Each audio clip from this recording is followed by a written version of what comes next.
नमस्कार दोस्तों, एग्जामोफोबिया YouTube channel में आप सभी लोगों का स्वागत है। यूपी पीसीएस प्रारंभिक परीक्षा 2021 को मद्देनज़र रखते हुए हम लोग उत्तर प्रदेश के करंट अफेयर पर चर्चा करेंगे। आज हम लोग दिसंबर 2020 के करंट अफेयर को आपके सामने लेकर हाजिर हैं। जो आने वाले कुछ एक एग्ज़ाम है, लेखपाल, ग्राम पंचायत अधिकारी, दरोगा, कांस्टेबल इत्यादि एग्जामों के लिए बहुत ही महत्वपूर्ण करंट अफेयर है।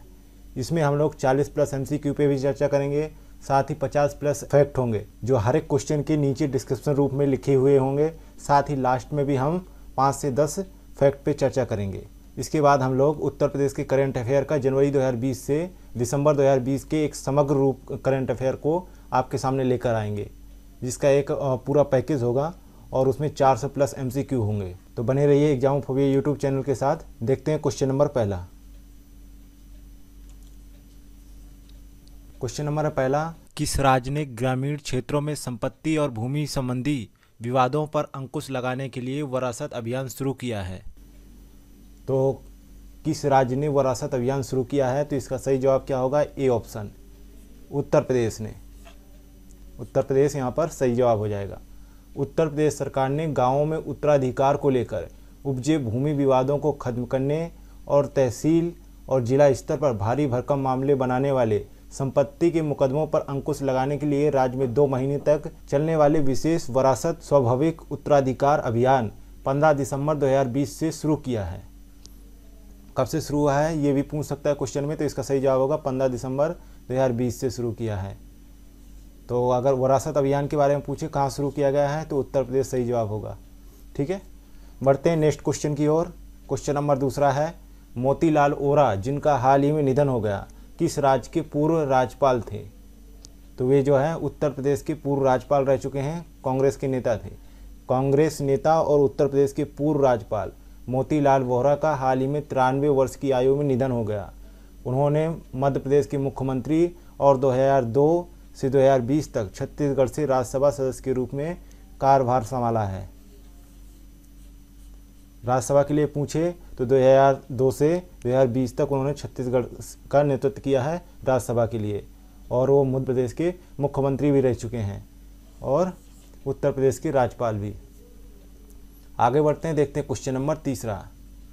उत्तर प्रदेश के किस शहर में दिसंबर 2020 में 23वें हुनर हाट का उद्घाटन कहाँ किया गया? तो 23वें हुनर हाट का उद्घाटन जो है रामपुर डिस्ट्रिक्ट में किया गया। बी ऑप्शन सही हो जाएगा यहाँ पे। किसने किया? केंद्रीय मंत्री नितिन गडकरी ने नुमाइश ग्राउंड पनवड़िया रामपुर में केंद्रीय अल्पसंख्यक कार्य मंत्रालय द्वारा आयोजित किए जा रहे 23वें स्वदेशी शिल्पकारों दस्तकारों के हुनर हाट का उद्घाटन किया। इस हुनर हाट में लोग अनेकता में एकता की संस्कृति का जीता जागता एहसास कर सकेंगे। साथ ही रामपुर के हुनर हाट में उत्तर प्रदेश, राजस्थान, दिल्ली, नागालैंड सहित कई क्षेत्रों से हुनर के उस्ताद कारीगर अपने साथ लकड़ी, बांस, शीशे, कपड़े, कागज, मिट्टी आदि के जो है उत्पाद लेकर आएंगे और प्रदर्शन लगाएंगे, जिससे वहाँ की संस्कृति को बढ़ावा मिलेगा। नेक्स्ट है क्वेश्चन नंबर चौथा, किस राज्य ने किसान कल्याण मिशन शुरू करने की घोषणा की है? तो किसान कल्याण मिशन कहाँ शुरू किया गया है ये आपको बताना है। तो चौथे का सही जवाब हो जाएगा बी ऑप्शन, उत्तर प्रदेश में शुरू किया गया है। किस लिए शुरू किया गया है? उत्तर प्रदेश सरकार ने किसानों की आय को दुगना करने के लिए एक विशेष कार्यक्रम शुरू करने की घोषणा की है, जिसका नाम किसान कल्याण मिशन रखा गया है। इसके तहत उत्तर प्रदेश की सारी विधानसभाओं को कवर किया जाएगा। इस मिशन के तहत समूचे राज्य में विभिन्न कार्यक्रमों का आयोजन भी किया जाएगा, साथ ही संगोष्ठियाँ भी लगाई जाएंगी और सरकार की जो योजनाएं हैं स्टेट लेवल की उनको प्रचारित भी किया जाएगा और ग्रामीण स्तर के लोगों को बताया भी जाएगा कि आपके क्षेत्र में ये योजना चल रही है और ये इस क्षेत्र को प्रभावित करेगी। नेक्स्ट है क्वेश्चन नंबर पाँचवा, शहीद अशफाक उल्लाह खान प्राणी उद्यान जिसे हाल ही में मान्यता प्रदान की गई किस राज्य में स्थित है? तो इसका सही जवाब है सी ऑप्शन, उत्तर प्रदेश में स्थित है। केंद्रीय प्राणी उद्यान प्राधिकरण ने गोरखपुर के शहीद अशफाक उल्लाह खान प्राणी उद्यान को 6 दिसंबर 2020 को अपनी मान्यता प्रदान कर दी। तो पहली बात, ये कहाँ स्थित है? गोरखपुर के उत्तर प्रदेश में। इसके लिए 234 करोड़ रुपए के अनुदान को मंजूरी प्रदान की गई है। तो अनुदान के लिए पूछे तो 234 करोड़ होगा। इससे अंतर्राष्ट्रीय स्तर पर पहचान के साथ ही वन्यजीवों के संरक्षण को बढ़ावा दिया जाएगा। ठीक है, 5 तक हो गया। आगे बढ़ते हैं question number 6। Municipal corporation bond जारी करने वाला उत्तर प्रदेश का पहला शहर कौन सा है? तो म्यूनिसिपल कॉरपोरेशन बॉन्ड जारी करने वाला उत्तर प्रदेश का पहला शहर जो है कौन है? डी ऑप्शन सही है, लखनऊ है। कब किया है? 2 दिसंबर 2020 को लखनऊ नगर निगम की ओर से जारी किए गए 200 करोड़ रुपए के बॉन्ड को बीएसई में सूचीबद्ध किया गया है। लखनऊ में नगरपालिका बॉन्ड्स जारी करने वाला 9वां शहर बन गया है। देश में 9वां शहर लखनऊ बना है। इससे पहले लखनऊ से पहले 8 शहर जो है नगरपालिका बॉन्ड जारी कर चुके हैं। लखनऊ 9वां शहर बना है जिसने नगरपालिका बॉन्ड जारी किया है। इससे पूर्व अहमदाबाद नगर निगम ने बिना किसी सरकारी गारंटी के 100 करोड़ रुपए का पहला नगर पालिका बॉन्ड जनवरी 1998 में जारी किया था। तो 100 करोड़ का पहला नगर पालिका बॉन्ड जो है 1998 में अहमदाबाद ने जारी किया था। इसका उद्देश्य शहर में आधारभूत ढांचा सुविधा परियोजनाओं को वित्त पोषित करना है। आगे बढ़ते हैं तो इसके बारे में थोड़ा सा विस्तार से जानते हैं। ये जो है जान चुके हैं, 2 दिसंबर 2020 को लखनऊ नगर निगम की ओर से जारी किए गए 200 करोड़ रुपए के बॉन्ड बीएसई में सूचीबद्ध किए गए हैं। वहीं उत्तर प्रदेश के मुख्यमंत्री योगी आदित्यनाथ ने बीएसई यानी बॉम्बे स्टॉक एक्सचेंज में पारंपरिक रूप से घंटी बजाकर एक्सचेंज पर लखनऊ नगर निगम के बॉन्ड को सूचीबद्ध किया। तीसरा पॉइंट है, लखनऊ देश में नगरपालिका बॉन्ड जारी करने वाला 9वां शहर बना है। इसे भारत के आवासन और शहरी कार्य मंत्रालय ने अमृत मिशन यानी अटल नवीनीकरण और शहरी परिवर्तन मिशन के तहत प्रोत्साहन प्रदान किया है।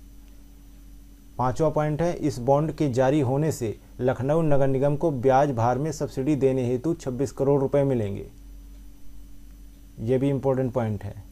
अगला है, यह अग्रिम प्रोत्साहन राशि नगर निगम पर ब्याज के बोझ को 2% कम करने के समान है। साथ ही अगला पॉइंट है, अमृत योजना शुरू होने के बाद यह उत्तर भारत और उत्तर प्रदेश की ओर से जारी पहला नगर पालिका बॉन्ड है। अमृत योजना शुरू होने के बाद। अगला पॉइंट है, इससे पूर्व अहमदाबाद नगर निगम ने बिना किसी सरकारी गारंटी के 100 करोड़ रुपए का पहला नगर पालिका बॉन्ड जनवरी 1998 में जारी किया था। यह भी आपको बताया जा चुका है, लेकिन एक बार दोबारा रिपीट हो जाए, अगर जो एग्जाम में पूछा जाता है तो आपको याद रहे दोबारा रिपीट होने पे। अगला है, इसका उद्देश्य शहर में आधारभूत ढांचा सुविधा परियोजनाओं को वित्त पोषित करना है।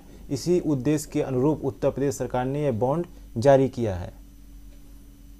ठीक है, यहाँ तक ठीक है। आगे देखते हैं। अगला पॉइंट है, उम्मीद ये जताई जा रही है कि गाजियाबाद के बाद वाराणसी, आगरा,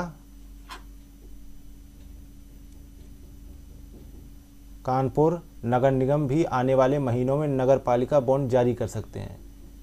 इसके बाद राज्य में छोटे शहरी निकायों की तरफ से भी मिलाकर ऐसे बॉन्ड जारी किए जा सकते हैं। सरकार की योजना ऐसी कुछ है। लखनऊ नगर निगम ने 13 नवंबर 2020 को अपना पहला बॉन्ड जारी किया था, जिसे आज सूचीबद्ध किया गया है, इसलिए ये जो है करंट अफेयर का न्यूज़ बना है। कुल जारी किए गए 100 करोड़ रुपए के इशू ने आधिकारिक निवेशकों को आकर्षित किया है और 450 करोड़ रुपए की कुल निविदाएं प्राप्त हुई हैं इससे।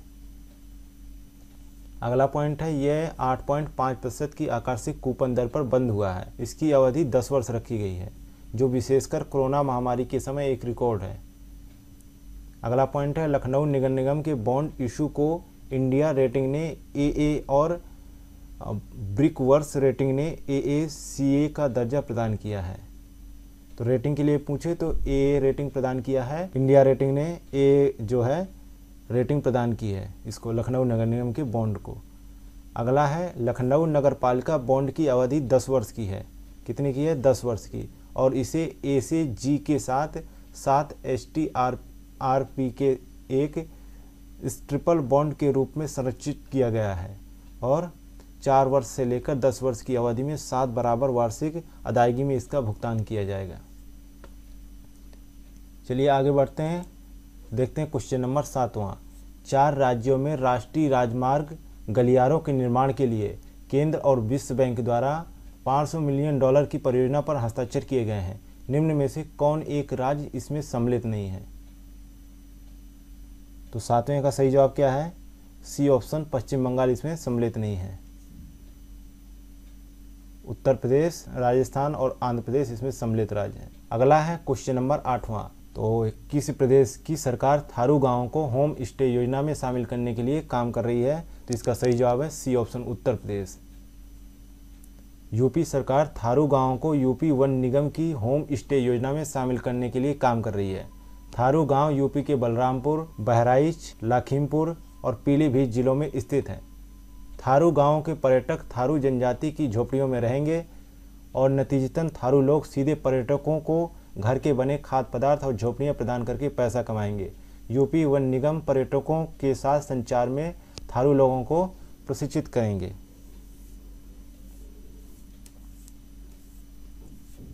आगे बढ़े, देखते हैं क्वेश्चन नंबर 9।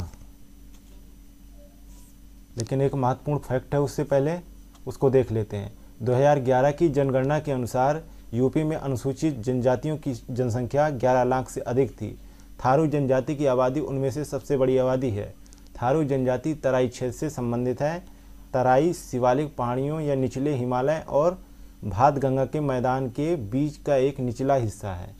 ये कुछ यूपीजीएस से रिलेटेड महत्वपूर्ण तथ्य है। आगे देखते हैं क्वेश्चन नंबर 9। आगरा मेट्रो परियोजना के निर्माण कार्य का पीएम मोदी द्वारा उद्घाटन किया गया। इसके गलियारों की कुल लंबाई कितनी है? तो आपको गलियारों की लंबाई बतानी है। तो 9 का सही जवाब क्या होगा? बी ऑप्शन, 29.4 किलोमीटर है। आगरा मेट्रो परियोजना में 2 गलियारे शामिल किए गए हैं।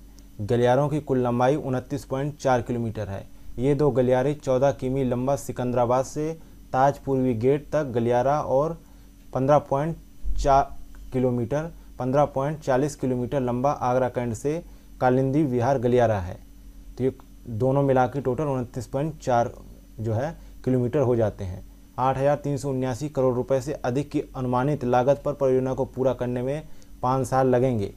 यह परियोजना भारत सरकार और उत्तर प्रदेश सरकार की संयुक्त स्वामित्व वाली company Uttar Pradesh metro rail corporation द्वारा कार्यान्वित की जा रही है। आगरा मेट्रो परियोजना को फरवरी 2019 में केंद्रीय मंत्रिमंडल द्वारा अनुमोदित किया गया था और मार्च 2019 में पीएम मोदी द्वारा इसका उद्घाटन किया गया था। आगे बढ़ते हैं, देखते हैं क्वेश्चन नंबर 10वां। लेकिन उससे पहले एक महत्वपूर्ण तथ्य है जो है उत्तर प्रदेश जीएस से रिलेटेड। आगरा शहर यमुना नदी के तट पर स्थित है। महत्वपूर्ण तथ्य है, यह यूपी का चौथा सबसे अधिक आबादी वाला शहर है। आगरा में 3 विश्व धरोहर स्थित हैं।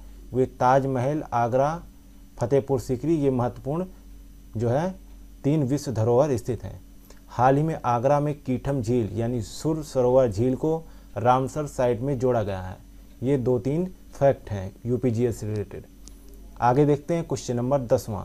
अक्टूबर 2019 में केंद्रीय मंत्री स्मृति ईरानी ने प्लास्टिक अपशिष्ट से निर्मित सबसे बड़ी चरखे का लोकार्पण कहाँ किया? तो 10वें का सही जवाब है ए, नोएडा में किया।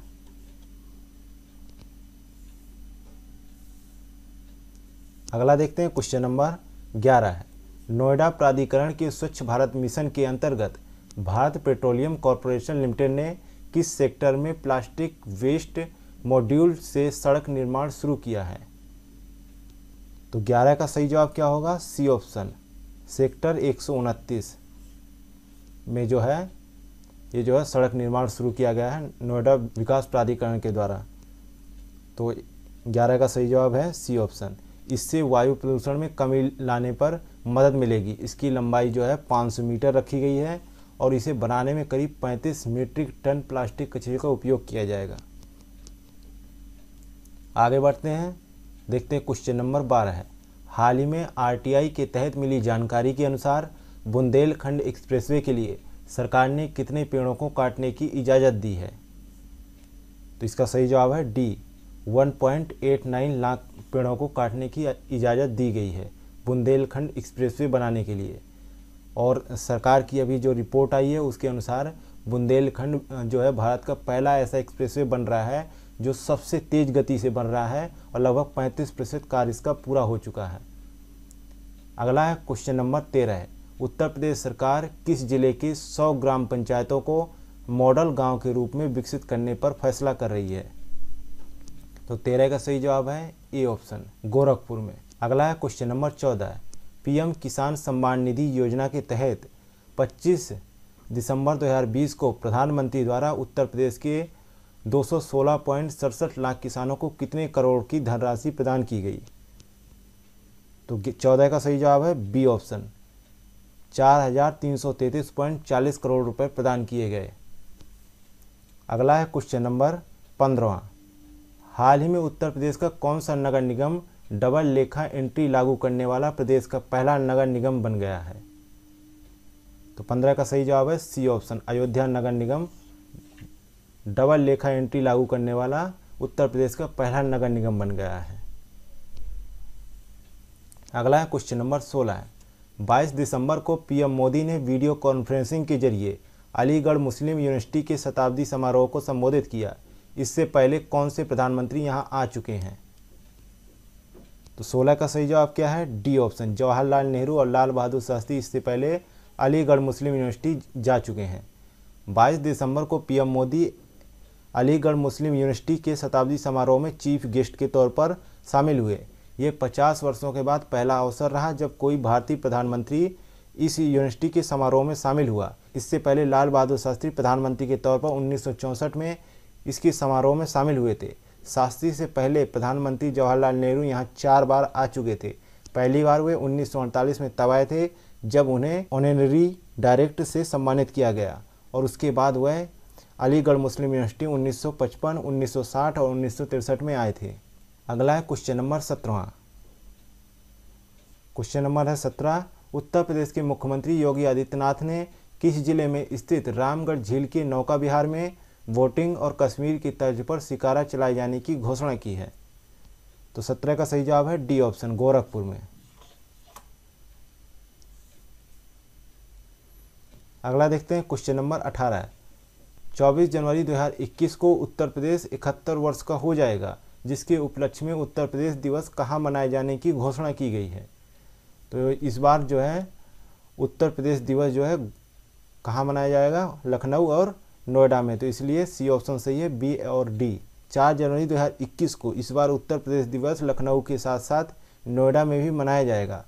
पिछले 3 साल से यूपी दिवस लखनऊ में ही मनाया जा रहा था, लेकिन इस अवसर पर दोनों शहरों में फैशन शो, रामायण पर आधारित बेले प्रदर्शनी, सांस्कृतिक प्रतियोगिताओं का आयोजन किया जाएगा। साथ ही निबंध, क्विज, पेंटिंग प्रतियोगिता जैसे कार्यक्रम यूपी दिवस की शोभा बढ़ाएंगे। वर्ष 1950 में 24 जनवरी की तारीख को ही यूपी अपने अस्तित्व में आया था। इससे पहले ब्रिटिश काल में उत्तर प्रदेश को यूनाइटेड प्रोविंस के नाम से जाना जाता था। उत्तर प्रदेश के पूर्व राज्यपाल राम नाईक की पहल पर वर्ष 2018 से उत्तर प्रदेश का स्थापना दिवस मनाया जाने लगा था। अगला है क्वेश्चन नंबर 19। निम्नलिखित में से किसने हवाई शहरी यात्री रोपवे लिंक विकसित करने की योजना बनाई है? तो 19 का सही जवाब है डी ऑप्शन, गाजियाबाद विकास प्राधिकरण ने हवाई शहरी यात्री रोपवे लिंक विकसित करने की योजना बनाई है। अगला है क्वेश्चन नंबर 20वां। उत्तर प्रदेश के किस जिले में दिसंबर 2020 में इफ्को संयंत्र में अमोनिया की रिसाव से 2 अधिकारियों की मृत्यु हो गई थी? ये घटना कहाँ हुई थी? प्रयागराज के फूलपुर में घटना हुई थी। प्रयागराज के फूलपुर में इफ्को प्लांट में अमोनिया गैस की रिसाव में 2 अधिकारियों की मौत हो गई। मृतकों का नाम असिस्टेंट मैनेजर वीपी सिंह और डिप्टी मैनेजर अभिनंदन बताया गया। इनमें एक अधिकारी वीपी सिंह मवाला के मोहल्ला रामबाग निवासी थे। साथ ही 14 जो कर्मचारी हैं वो बीमार हैं और उनकी हालत काफ़ी गंभीर बताई जा रही है। नेक्स्ट है क्वेश्चन नंबर 21। सिख गुरुद्वारों के नेक्स्ट है क्वेश्चन नंबर 21। सिख गुरुओं के इतिहास को किस प्रदेश ने अपने स्कूली पाठ्यक्रम में शामिल करने का निर्णय किया है? तो 21 का सही जवाब है सी ऑप्शन, उत्तर प्रदेश सरकार ने यह निर्णय लिया है। उत्तर प्रदेश की सरकार ने घोषणा की है कि 27 दिसंबर को राज्य भर के सभी स्कूलों में साजिब जादा दिवस के रूप में मनाया जाएगा। साथ ही सिख गुरुओं के इतिहास को राज्य के स्कूली पाठ्यक्रम में शामिल किया जाएगा। यह दिन सिख धर्म के 10वें गुरु गोबिंद सिंह के 4 साहिबजादा और उनके मां के बलिदान को चिन्हित करने के लिए मनाया जाएगा। अजीत सिंह, जुझार सिंह, जोरावर सिंह और फतेह सिंह गुरु गोबिंद सिंह के पुत्र थे। उन्हें 4 साहिबजादा के रूप में भी जाना जाता है। अगला है क्वेश्चन नंबर 22। उत्तर प्रदेश परिवहन विभाग ने 2 पहिया और चौपहिया वाहनों की नंबर प्लेट और विंड स्क्रीन पर अपनी जाति की पहचान के तौर पर कोई स्टिकर लगाने पर किस धारा के तहत चालान काटना शुरू कर दिया है? तो 22 का सही जवाब है डी ऑप्शन, धारा 177 के तहत। आगे बढ़ते हैं, देखते हैं question number 23। Western dedicated freight corridor Mumbai की जवाहरलाल नेहरू पोर्ट से उत्तर प्रदेश की किस जगह तक बन रहा है? तो 23 का सही जवाब क्या होगा? बी ऑप्शन, दादरी तक बन रहा है। अगला है क्वेश्चन नंबर 24। पुलिस अनुसंधान एवं विकास ब्यूरो द्वारा पुलिस संगठनों का नवीनतम डेटा जारी किया गया, जिसके अनुसार सबसे बड़ी पुलिस फोर्स किस राज्य की है? तो इसका सही जवाब है सी ऑप्शन, उत्तर प्रदेश की सबसे बड़ी पुलिस फोर्स है। सभी राज्यों और केंद्र शासित प्रदेशों के लिए पुलिस बल की कुल स्वीकृत संख्या 26,23,225 है और 5,31,737 रिक्त पद हैं। देश की कुल पुलिस संख्या का सिर्फ 10.30% हिस्सा महिलाओं का है। पिछले वर्ष की तुलना में महिलाओं का प्रतिशत 16.5% बढ़ा है। साथ ही उत्तर प्रदेश पुलिस व्यक्तियों की संख्या सबसे अधिक है, इसके बाद महाराष्ट्र दूसरे पायदान पर है। नेक्स्ट है क्वेश्चन नंबर 25।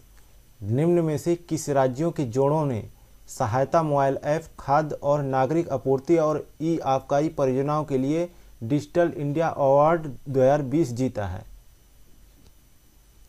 तो 25 का सही जवाब क्या है? बी ऑप्शन, बिहार, उत्तर प्रदेश और पश्चिम बंगाल ने जो है डिजिटल इंडिया अवार्ड 2020 जीता है और हरियाणा ने अंत्योदय सरल परियोजना के लिए डिजिटल इंडिया अवार्ड 2020 जीता है। अगला है क्वेश्चन नंबर 26। मंत्रिमंडल की आर्थिक मामलों की समिति ने उत्तर प्रदेश की किस जगह पर मल्टी मॉडल लॉजिस्टिक हब और मल्टी मॉडल ट्रांसपोर्ट हब को मंजूरी दी है? तो 26 का सही जवाब क्या है? डी ऑप्शन, ग्रेटर नोएडा में। डी ऑप्शन सही हो जाएगा। अब कुछ दो कॉरिडोर की बात कर लेते हैं। दिल्ली मुंबई इंडस्ट्रियल कॉरिडोर 6 राज्यों के मध्य बनेगा, जिसमें उत्तर प्रदेश सम्मिलित है, हरियाणा, राजस्थान, मध्य प्रदेश, गुजरात और महाराष्ट्र सम्मिलित है। तो याद रखिएगा किस स्टेट से क्वेश्चन है, तो उत्तर प्रदेश भी सम्मिलित है इसमें, दिल्ली मुंबई इंडस्ट्रियल कॉरिडोर में। तो पूछा जा सकता है क्वेश्चन कि कितने जो है राज्य सम्मिलित है इसमें, तो 6 राज्य सम्मिलित हैं, उत्तर प्रदेश में उसमें सम्मिलित है। अगला है अमृतसर कोलकाता इंडस्ट्रियल कॉरिडोर, इसमें जो है 7 राज्य सम्मिलित हैं, पंजाब, हरियाणा, उत्तर प्रदेश, उत्तराखंड, बिहार, झारखंड और पश्चिम बंगाल। याद रखना है कि उत्तर प्रदेश भी सम्मिलित है इन दोनों कॉरिडोर में। आगे देखते हैं question number 27वां। Uttar Pradesh cabinet ने 24 नवंबर 2020 को उत्तर प्रदेश गैर कानूनी धर्मांतरण निषेध अध्यादेश पारित कर दिया, जिसे अब जबरन धर्मांतरण पर कितने साल तक की सजा का प्रावधान किया गया है? तो इसका सही जवाब है डी ऑप्शन, 10 साल तक की सजा का इसमें प्रावधान किया गया है और 15,000 रुपये से लेकर 50,000 रुपये तक की जुर्माने का भी प्रावधान किया गया है और ये जो है गैर जमानती अपराध है। यह अध्यादेश धर्मांतरण के लिए हुए विवाह को भी निरर्थक और अमान्य घोषित कर देगा। अगला है क्वेश्चन नंबर 28। हाल ही में किस राज्य के औद्योगिक क्षेत्रों में गैस कंपनियों को नेटवर्क बिछाने के लिए अनुमति मिल गई है? तो 28 का सही जवाब है सी ऑप्शन, उत्तर प्रदेश में। इससे इन क्षेत्रों में पाइप्ड नेचुरल गैस पीएनजी की आपूर्ति हो सकेगी। इसके अलावा आगरा लखनऊ एक्सप्रेसवे पर बिल्हौर में 4,875 वर्ग मीटर भूमि पर ग्रीन एनर्जी कॉरिडोर बनेगा। इसी के साथ नगर विकास विभाग द्वारा प्रदेश के 15 प्रमुख नगरों में 1,525 सीएनजी बसें संचालित करने का भी निर्णय लिया गया है। नेक्स्ट है क्वेश्चन नंबर 29। 23 दिसंबर को किस प्रदेश सरकार ने प्रदेश में निवेश को बढ़ावा देने के लिए कृषि से कृषि भूमि को गैर कृषि भूमि घोषित करने के लिए चार दीवारी की अनिवार्यता खत्म कर दी है? तो इसका सही जवाब है सी ऑप्शन, उत्तर प्रदेश ने। उत्तर प्रदेश राजस्व संहिता की धारा 80 की उपधारा 2 में कृषि जमीन को गैर कृषि घोषित करने के लिए चार दीवारी की अनिवार्यता बनाए रखी थी। इसके आधार पर 12.5 एकड़ से अधिक जमीन लेने वालों को कृषि की जमीन पर उद्योग लगाने या फिर अन्य व्यावसायिक गतिविधियों के लिए उसका भू उपयोग परिवर्तन कराने से पहले उस पर चार दीवारी का निर्माण कराया जाना जरूरी होता था। अगला है क्वेश्चन नंबर 30। उत्तर प्रदेश के किस जिले में ब्रिटेन के नए स्ट्रेन वाले कोरोना का पहला मरीज मिला था? तो इसका सही जवाब है सी ऑप्शन, मेरठ में पहला मिला था, नोएडा में दूसरा मिला है। यूपी में मेरठ के बाद नोएडा में नए कोरोना का एक मरीज मिला है। ब्रिटेन से लौटी 30 साल की महिला कोरोना के नए स्ट्रेन से संक्रमित पाई गई। इससे पहले मेरठ में 2 साल की बच्ची को भी मिला था नए स्ट्रेन का कोरोना। नेक्स्ट है क्वेश्चन नंबर 31।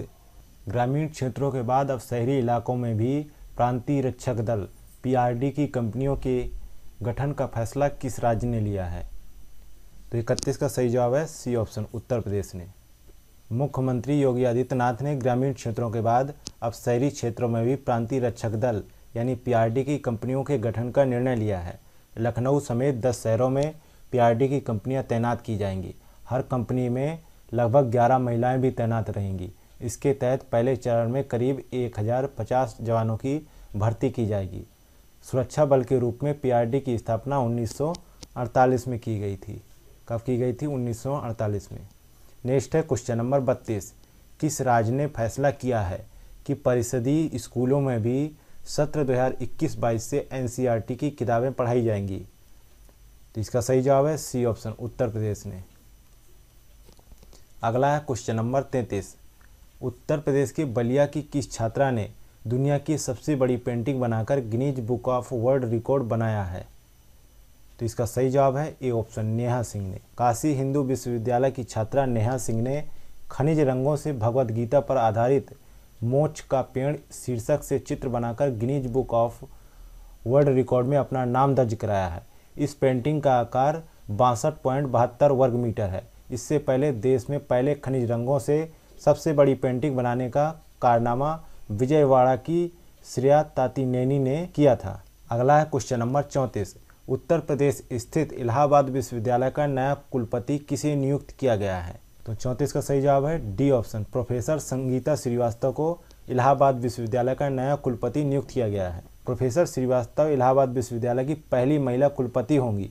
इससे पहले कोई महिला इलाहाबाद विश्वविद्यालय की स्थायी कुलपति नहीं रही हैं। इलाहाबाद विश्वविद्यालय को 2005 में केंद्रीय दर्जा मिला था। उस समय प्रोफेसर आरजी हरसे को स्थायी कुलपति नियुक्त किया गया था। अगला है क्वेश्चन नंबर 35। पूर्वांचल के 28 जिलों के सर्वांगीण विकास के लिए गठित पूर्वांचल विकास बोर्ड का मुख्यालय कहाँ तैयार किया गया है? तो 35 का सही आंसर है सी, गोरखपुर में। अगला है क्वेश्चन नंबर 36। उत्तर प्रदेश के प्रतापगढ़ और बादशाहपुर के बीच स्थित दांदूपुर रेलवे स्टेशन का नाम बदलकर क्या रख दिया गया है? तो 36 का सही जवाब है बी ऑप्शन, माँ वराही देवी धाम। दांदूपुर रेलवे स्टेशन का नाम बदलकर माँ वराही देवी धाम रख दिया गया है। अगला है क्वेश्चन नंबर 37। हाल ही में उत्तर प्रदेश राज्य चीनी एवं गन्ना विकास निगम लिमिटेड की मुंडेरवा और पिपराइच चीनी मिलों में सल्फर लेस शुगर प्लांट का लोकार्पण मुख्यमंत्री द्वारा किया गया। ये कहाँ स्थित है? तो ये दोनों चीनी मिलें कहाँ स्थित हैं ये बताना है आपको। तो जो है मुंडेरवा जो है बस्ती में स्थित है और पिपराइच जो है गोरखपुर में स्थित है।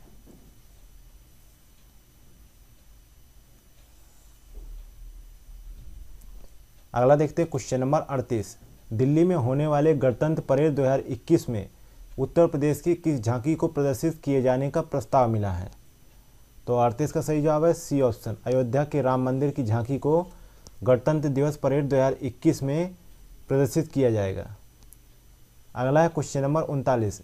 उत्तर प्रदेश में निर्माणाधीन लखनऊ कानपुर एक्सप्रेसवे को राष्ट्रीय राजमार्ग का दर्जा मिल गया है। ये कौन सा एक्सप्रेसवे होगा? तो ये जो है NE6 एक्सप्रेसवे होगा। इसे NE6 एक्सप्रेसवे का दर्जा प्रदान किया गया है और इस एक्सप्रेसवे के निर्माण में डिफेंस कॉरिडोर को भी सम्मिलित किया गया है। करीब 4400 करोड़ रुपए का ये प्रोजेक्ट बन रहा है। इस एक्सप्रेसवे की जो है लंबाई 63 किलोमीटर है। अगला है क्वेश्चन नंबर 40। स्मार्टफोन बनाने वाली दक्षिण कोरिया की दिग्गज कंपनी सैमसंग अपनी मोबाइल और IT डिस्प्ले यूनिट को चीन से भारत के किस शहर में शिफ्ट करेगी? तो इसका सही जवाब है बी ऑप्शन, नोएडा में शिफ्ट करेगी। साथ ही सैमसंग की मैन्युफैक्चरिंग यूनिट भी नोएडा में ही स्थित है। अब कुछ हैं 5 से 6 फैक्ट हैं जो करेंट अफेयर के हैं, तो उनको भी देख लेते हैं हम लोग। संपत्ति सलाहकार CBRE साउथ एशिया को नोएडा में प्रस्तावित फिल्म सिटी के लिए विस्तृत परियोजना रिपोर्ट तैयार करने के लिए चुना गया है। तो क्वेश्चन में पूछा जा सकता है कि स्मार्ट सिटी बनाने के लिए किस कंपनी को जो है रिपोर्ट तैयार करने के लिए चुना गया है। CBRE साउथ एशिया नाम की कंपनी है जिसे जो है फिल्म सिटी की रिपोर्ट तैयार करने के लिए चुना गया है। अगला है मुख्यमंत्री योगी आदित्यनाथ के ड्रीम प्रोजेक्ट कैलाश मानसरोवर भवन का उद्घाटन 12 दिसंबर 2020 को किया गया। कैलाश मानसरोवर भवन का निर्माण जयपुर से लाए गए शानदार पत्थरों से किया गया। तो पूछा जा सकता है कि इस भवन का निर्माण किन पत्थरों से किया गया है, तो जयपुर से लाए पत्थरों से किया गया है। अगला है कानपुर के रमईपुर गांव में 5,850 करोड़ रुपए के निवेश से मेगा लेदर पार्क स्थापित किया जा रहा है। कानपुर के रमई गांव में कहाँ क्या किया जा रहा है, मेगा लेदर पार्क स्थापित किया जा रहा है। Park mega leather cluster project का हिस्सा है जो 50,000 लोगों के लिए प्रत्यक्ष और अप्रत्यक्ष रोजगार पैदा करेगा। इस परियोजना को हाल ही में केंद्रीय वाणिज्य मंत्रालय ने मंजूरी प्रदान की है। मेगा लेदर क्लस्टर परियोजना लगभग 13,000 करोड़ रुपए के निवेश को आकर्षित करेगी। उत्तर प्रदेश लेदर पार्क स्थापित करने वाला देश का पहला राज्य बन गया है। यह भी इम्पोर्टेंट है, उत्तर प्रदेश लेदर पार्क स्थापित करने वाला देश का पहला राज्य बन गया है। अगला है बुंदेलखंड के चित्रकूट में ब्रिटिश कंपनी एबी मोरी ने 400 करोड़ के निवेश को मंजूरी दे दी है। मेगा औद्योगिक यूनिट की स्थापना के लिए यूपी सीडा ने कंपनी को 68 एकड़ जमीन का आवंटन भी किया है। इस यूनिट की स्थापना से 5,000 लोगों को प्रत्यक्ष और अप्रत्यक्ष रूप से रोजगार मिलेगा। ब्रिटिश की कंपनी एबी मोरी खमीर के उत्पादन में विश्व की अग्रणी कंपनी है। तो आपसे पूछा जा सकता है कि ब्रिटिश की कंपनी एबी मोरी किसका उत्पादन करती है, तो आप बता सकते हैं खमीर का उत्पादन करती है। नेक्स्ट है और अंतिम है, यूपी सरकार ने 20 साल बाद अल्पसंख्यक अधिकार दिवस के अवसर पर 20 साल पहले बंद हो चुकी टर्म लोन योजना को फिर से शुरू किया है। उत्तर प्रदेश अल्पसंख्यक वित्त विकास निगम ने कुटीर व छोटे उद्योग शुरू करने के लिए नए उद्यमियों को 20 लाख रुपए तक के ऋण प्रदान करने को मंजूरी प्रदान की है। इससे पहले आखिरी बार निगम ने 2005 या 6 में लोन दिया था। ये जो है उत्तर प्रदेश के दिसंबर का करंट अफेयर हो गया। इसी के साथ हम उत्तर प्रदेश के दिसंबर करंट अफेयर को यहीं पे समाप्त करते हैं। मिलते हैं नेक्स्ट वीडियो में। Thank you for watching Examophobia. धन्यवाद। अरे भैया सुनो, हाँ तुम्ही से कह रहे हैं। अब यहाँ तक आ ही गए हैं तो मतलब वीडियो अच्छी लगी है, और वीडियो अच्छी लगी है तो लाइक करना शर्माना कैसा। तो हमारी वीडियो को लाइक करें, शेयर करें और चैनल को सब्सक्राइब करना बिल्कुल ना भूलें। धन्यवाद।